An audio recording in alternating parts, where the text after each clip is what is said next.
Hey y'all, I hope you can hear me okay. So this week's topic, isomorphism and parallel process that we see in the chapters we read.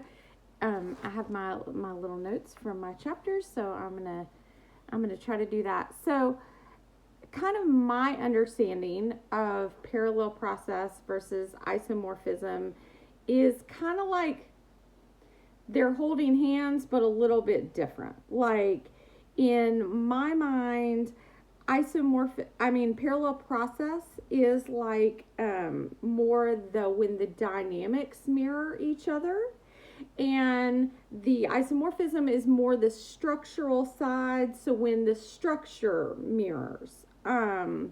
So an example of parallel process would be like, say a supervisee comes and they're having issues with a client, and the issue is that anytime they try to address something, the client gets really defensive.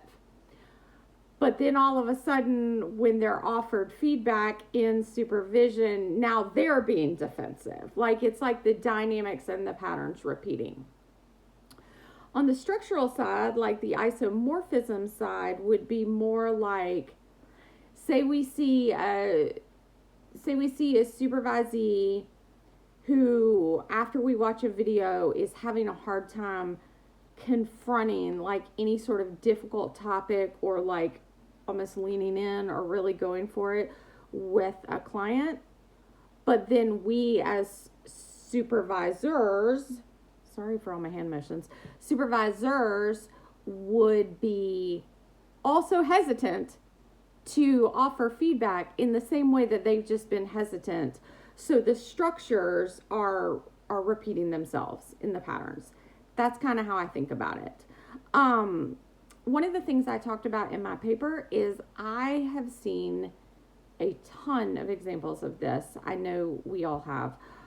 Long before I knew that this is what they were called, probably the earliest version of this I saw was when I was in my chaplaincy unit, and you would see people get assigned to units in a hospital, and what was clearly happening with the chaplain in training was that they had stuff from their own life that then was getting projected onto a hospital case. And I'll give you a perfect example. Like somebody was assigned a rotation in labor and delivery, and they were sent in to deal with a very complex childbirth. But a year before, they had been through their own complex childbirth, and so now it's just getting repeated and repeated.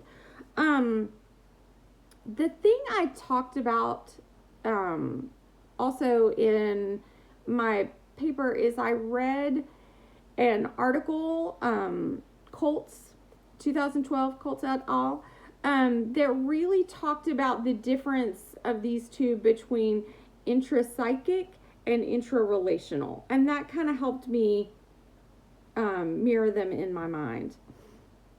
The other thing I've thought a lot about that I think we're going to experience when we get in and we're brand new supervisors in the role of parallel and isomorphism is that we as supervisors are going to be brand new at the same time that our supervisees are brand new.